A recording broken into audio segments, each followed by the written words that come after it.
everybody, we are back in the limelight. Yet another extraordinary show today. If you like music and you like food, and I know you do, you are going to want to hang around for this. Before we go any further, I do want to remind you the podcast can be seen on Apple Podcasts, Google Podcasts, Stitcher, Spotify, Pandora, and we thank our friends over at Inspired News Radio always. The videos can be seen on Roku, Chromecast, Apple TV, Android TV, Amazon Fire, and of course on YouTube.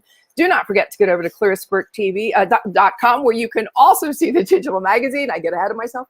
The digital magazine, everybody, that is intelligent media for the savvy entrepreneur. And by the time you see this, we'll already have another drop with Pagani on the cover. He's another supercar maker out of Italy. So you are going to love that issue, I can promise you. But as I said before, if you love great music, and wait till you hear the music we're talking about and good food, you're going to want to know my next two guests. So let me bring them on. There's Zach Bair. Here's Jock Weaver. Guys, welcome to the show. How are you? I am doing too well. I'm a little hot here in Phoenix, Arizona. I have to tell you, it is a gajillion degrees, and we're just, you probably hear the fan in the background.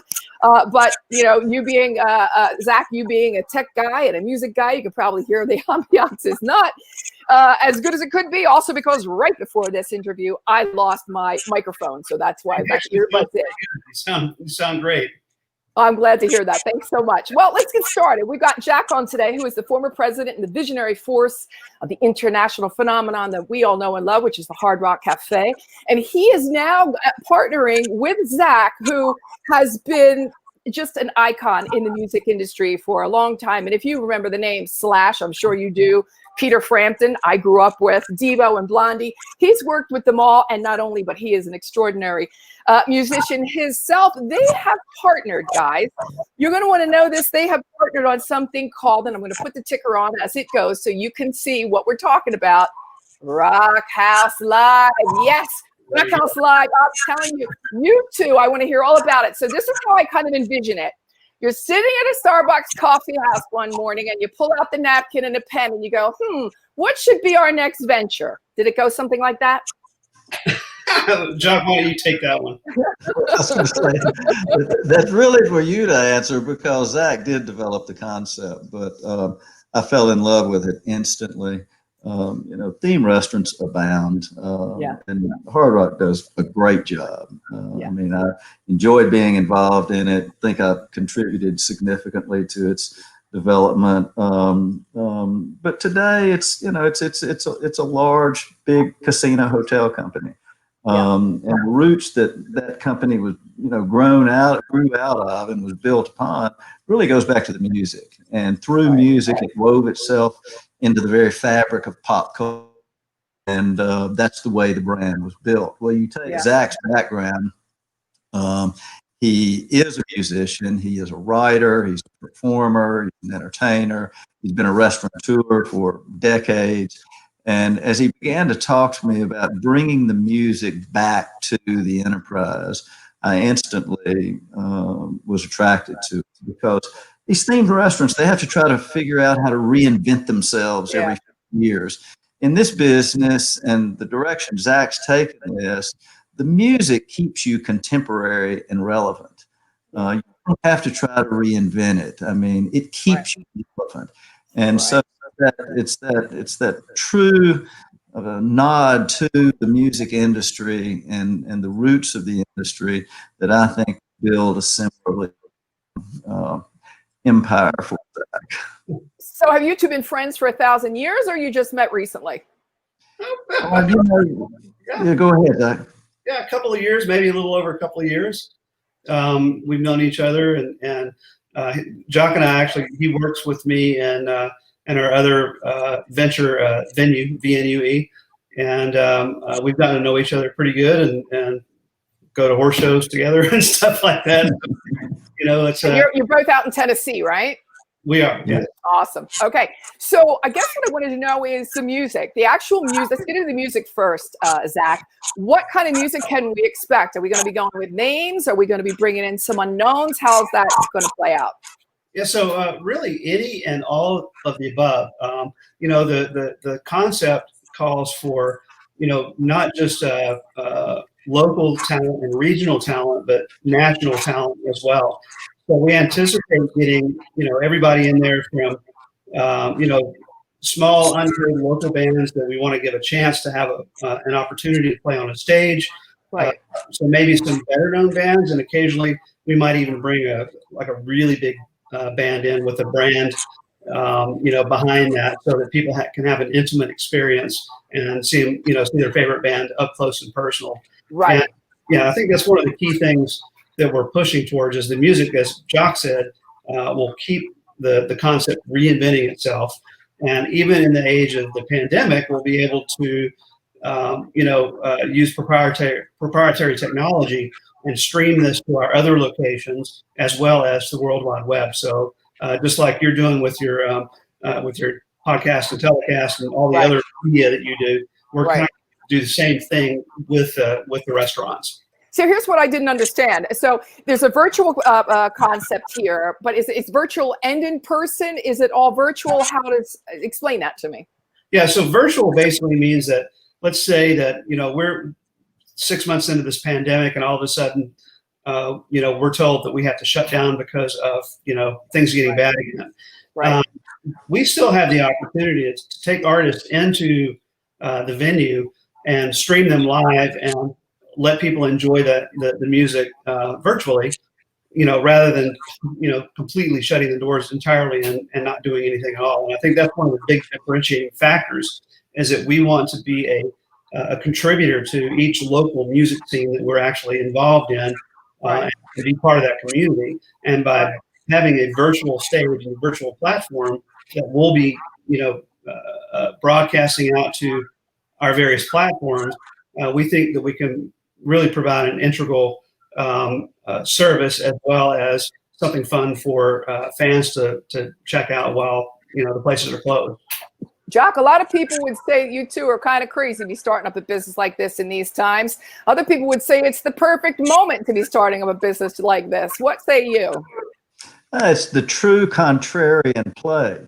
You can follow the crowd or you look for inefficiencies in the marketplace. And this is the classic opportunity where restaurateurs across, well, not only the nation, but around the world, they've got leases that never contemplated pandemics. Yeah. And tragically, many of them have not been able to economically survive this condition. But that presents the opportunity for the robust of heart to be able to move into this vacuum. And we're looking at leasehold estates for pennies on the dollar, and the renegotiation of new leases that will have forbearance agreements and rent abatements in the event of pandemics and shutdowns and that sort of thing. And so you get an incredibly low cost of entry, plus you get market risk protection through new pandemic forbearance clauses, which equate to, we think, making these experiential restaurant opportunity investments. Probably they'll generate the highest returns in history, because you just have such an unprecedented low cost. Yeah. So the concept then, Zach, is really kind of go where no man has gone before, if you will. What I would also know, apart from the music, would be what we've already talked about. Tell us about the food. What can we expect? Well, the food is, we're not going to claim to be a 5-star restaurant, but the food is going to be basically upscale pub fare. Some of the recipes are we have a legendary Rock House burger, which is absolutely one of the best burgers you'll ever have. And, chicken and other, basic foods, but served in a really cool fashion. And,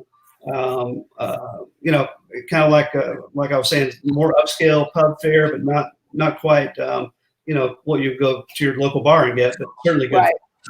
Yeah. Right. So where are we going to be seeing the first one and when?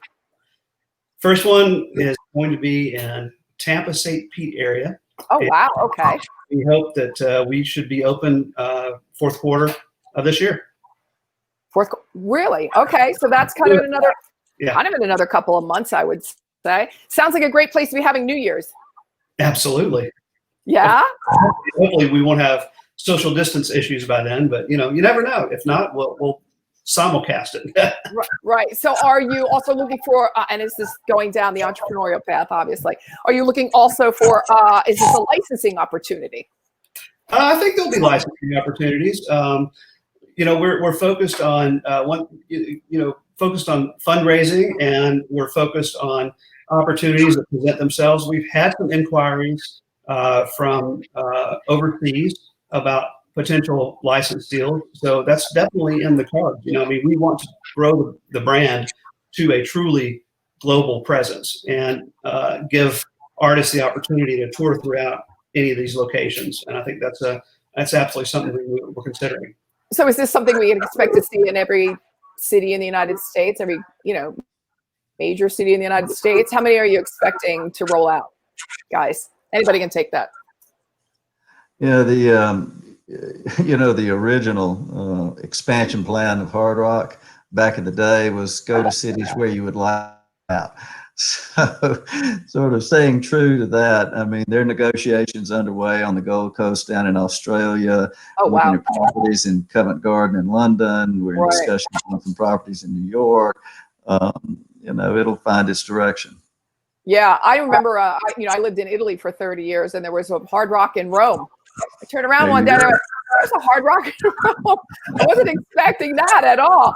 Tell me a little bit more, Zach, about music, and how much are you going to be involved? Are we going to see you on stage, or are you kind of going to take the back seat and set it up for everybody else? 90% of the time you're going to see, probably 99% of the time you're going to see somebody else. I mean, I still enjoy playing. Obviously, I've got a new single out, and I anticipate continuing to play music. But the real push here is I want to get this opportunity up and running, and be able to have other artists come in and play. And between Jock and I, we both know quite a few artists we think will partake in the opportunity, and I'm small fry compared to most of those. Right, exactly. I don't know. I mean, exactly. I'm sure. I imagine what you're saying. If you're saying it, you must believe it. No, I don't know. I did listen to your music this morning when I was doing my research, and I think you're phenomenal. So there you go. I said that, and I get a lot of interviews too with musicians because we talk to entrepreneurs, and musicians certainly are in that category. So I might be sending a couple of suggestions your way, just suggestions, and then you could decide yourself. I don't know if you could see, I don't know where it is now. I think it's behind me somewhere. And I'm just, that black and white picture right there is my album from many years ago. Very cool. Yeah, I used to sing when I was on Italian television many, many years ago. And certainly I was never trained, but I had a good time when I was doing it. And, I really love, like you said, you said in your interview, I really just love music, and I just love the life, it's a fun place to be. So what else can you guys tell us now about the Rock House Live? And everybody, again, rockhouselive.com. You see it on the ticker. What else should we know that I haven't asked you? Jock, you go first. I think you've covered the waterfront. I mean, I think you have. I think this really is going to be. Sounds like a blast. Just, the new generation of an experiential dining situation. Yeah. It's a place to eat, drink, and rock. And be merry. Yeah. And it sounds like the demographic is pretty much straight across the board. I mean, it just sounds like it's going to be a blast and a half. Zach? Yes? Yeah, absolutely. So we're going to roll this out as fast and furious as we can possibly do it. And, the unique part about these venues, as they're restaurant venues, is that there's embedded technology. So we're going to have embedded technology for streaming. We're going to have embedded technology from the other company that we work together in, VNUE. We have a technology called Set.fm that allows fans to actually download a concert that they just heard onto their phone when they're watching the concert. And that's an important part of being able to to offer that to fans for a really interactive experience. Yeah. We just hope to build a defining experiential brand that will have its own personality, and that people not only that will come into a town and say, hey, I got to go to Rock House because it's a tourist place, but also that locals in the area can come in and enjoy on their night off after a hard day at work. It's amazing to me that name was still available. Well, yeah, I snagged it back in 2006. Okay, all right, okay. So you had it for a while. It's been festering for a long time, and then Jock. Yeah, I read that. Yeah, that's right. So Clarissa, we may have to bring you out of retirement as well. You may have to perform. You never know. You never know.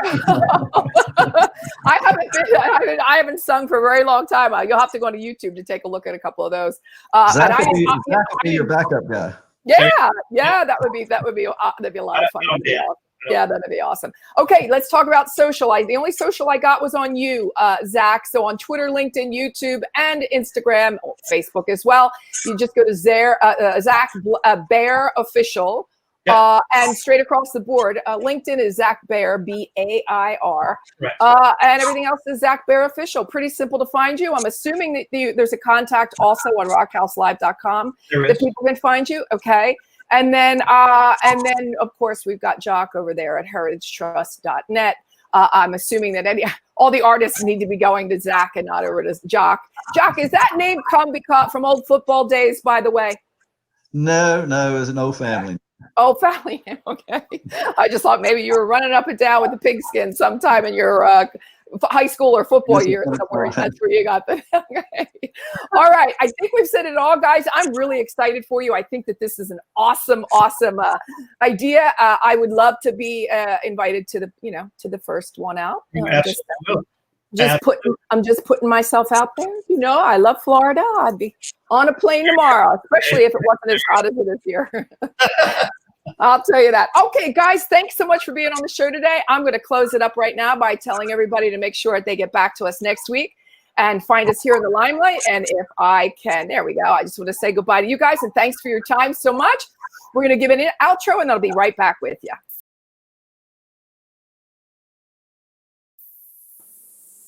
Thanks for listening to this episode of the In the Limelight podcast, intelligent media for the savvy entrepreneur. You can listen to this and all of my podcasts on Apple Podcasts, Google Podcasts, Stitcher, Spotify, Pandora, and Inspired News Radio. You'll find all of my videos and the In the Limelight digital magazine on ClarissaBurt.com. And don't forget to connect with me on social pretty much anywhere. Stay well until we meet again in the Limelight.